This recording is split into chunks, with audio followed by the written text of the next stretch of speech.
go. So, Mr. Nigga, yeah, that's your. So you the one I like want saying you the N-word, one right? like call people. You gonna Call call me. him? Call me one. I bet you won't call in front of a black man like that. I bet you won't call in me fact, no let nigga. Let me help you.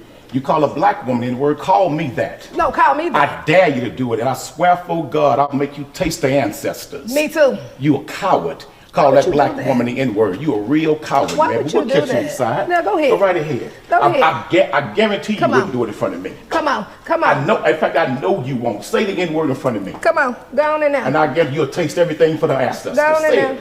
Say it in front of me. I dare you to say it. What is your name? It's Quanell X, but you'll learn it real well today. Yeah. Say it. I bet you won't say N-word in my face. See, you talk to black women like that by themselves. Mm-hmm. You intimidate black women by themselves. But a black man, you won't open your goddamn mouth. I dare you to say it. That hearing aid. I dare you to say it. With that hearing aid in your your old lady run around here with your bald head, your old spot liver face looking. But ain't playing with you.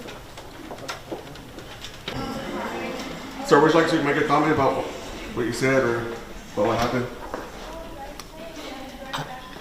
I'm not allowed to make a comment at the present time.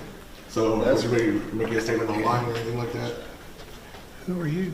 Well, you witnessed what happened? There is a public statement online that is circulating. What I will say is I thank everyone for their support in coming today. My goal has been and always remains protecting my clients' rights and advocating for those rights. I believe that the court should be a place of decency, respect, and integrity, and I am glad that everyone here today believes in those values and are standing in solidarity with those values. Thank you. Took it upon himself to be a bully, to intimidate a black female in the courtroom. But when a black man got in his face, he cowered up, cowered down, and he could not hear a rat piss on cotton. At the end of the day, this man's a coward, and we're not going to tolerate anyone bullying black females using the N-word and think he can intimidate them and frighten them, and those sisters don't have backup. No, we will rise to the occasion and send that bigot a clear, crystal message. Hands off of black females. We're not going to tolerate that.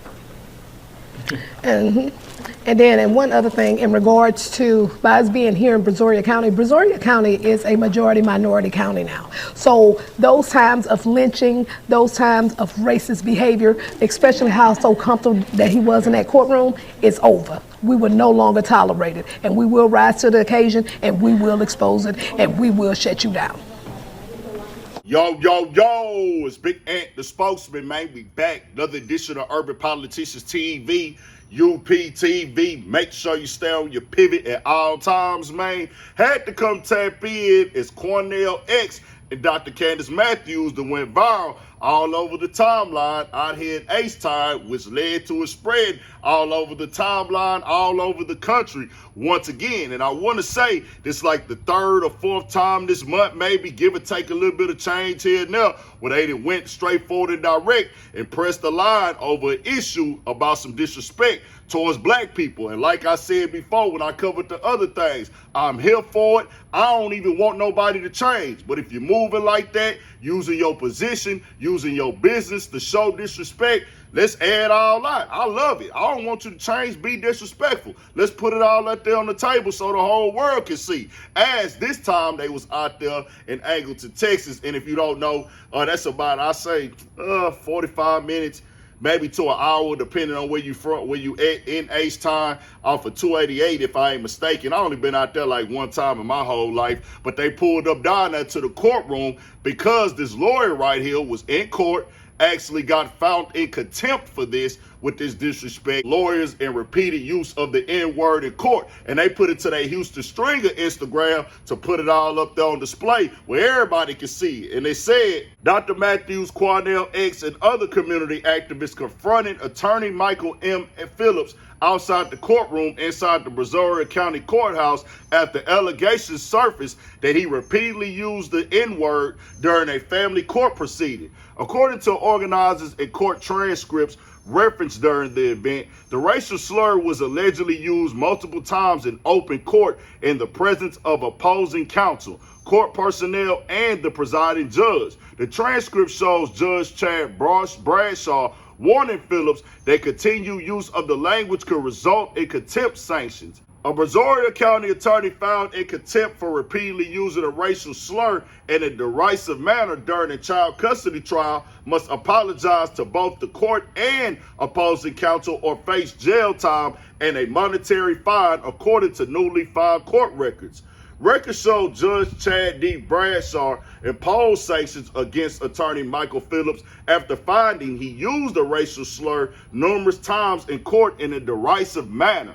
The court sentenced Phillips to 3 days in jail and issued a $500 fine, but both punishments were suspended on the condition that he file a written apology to the court and a separate written apology to attorney Brenda DeRone by June 30, 2026. The contempt finding comes from a custody modification trial held earlier this month in Brazoria County Family Court. Previous court records stated that outside the presence of the jury and while arguments were being made on the record, Phillips repeated a slur several times, prompting the judge to find him in direct contempt of court. The courtroom exchange drew strong reactions from attorneys involved in the case. DeRone previously described the conduct as deeply disturbing, saying that the repeated use of the slur had no legitimate evidentiary purpose and appeared demeaning and taunting rather than advocacy.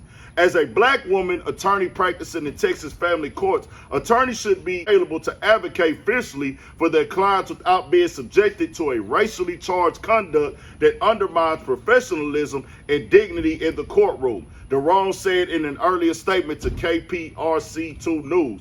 Phillips disputes accusations that he used the slur in a derogatory way. In a previous statement, he said the comments happened during an evidentiary argument outside the jury's presence while objecting to testimony and language he said had repeatedly been introduced during trial proceedings. Phillips also said he apologized immediately after the exchange. Now, I wasn't there to see exactly how it went down in real time with them. Was it part of him repeating something, of reading evidence from the court documents or things that they do in these courtrooms? Because at times they will say the N-word in court because they're reading exactly what somebody quoted or said. But if you were saying it outside of that, bro, that means you was trying to get your rocks off. And we know how that go. Now, just because he was quiet right there in that moment when they pulled up, he knew he had to be quiet right there. Now, that could mean, hey, fam, I didn't say it, but let's be 1,000 with you. You probably said it and knew what you was really doing. You was going overboard with it. Like, hey, I'm going to use this opportunity and the way I'm going to say it with this type of manner. I'm not just going to read it regular. I'm going to put emphasis on it. I'm going to go extra with it because it's my clear little pass right here. But him being a lawyer, he know the law, he know the system. I'm not finna say nothing. They got this camera rolling right now. Anything I say can only hurt me. It already went down how it went down in the courtroom. But let's keep it all the way 1,000. This ain't nothing new. I wasn't up for this situation, but we done seen it all before. We just seen what happened with that cop that they played a major part in, pressing that line and getting her fired for her video going viral of her saying N-word, and she ready to get some N-words, some tickets, and calling people chimps but talking black at the same time. Then the incident that went down when they pulled up to the Hart's Chicken where the woman was there calling a older black man the N-word. Then they pulled up to the gas station where they made the young dude used the bathroom outside. They shared the video, how they was treating the customers in the store and everything like that. And now they pulled up out here to angle it. Hey, man, I'm here for it. Let's take the scab off, expose it all. We'll be having these powerful positions in the game, or they just push influence, and it's how they really feel about people. I'm for it. Let's throw it all up there on the table at this point in time, man. Let's keep it going. 1,000. And we got some more coming to the Patreon as well. Y'all be ready for that. Urban Politician TV on the app or the website. 1,000 for shit show. Stay on your pivot.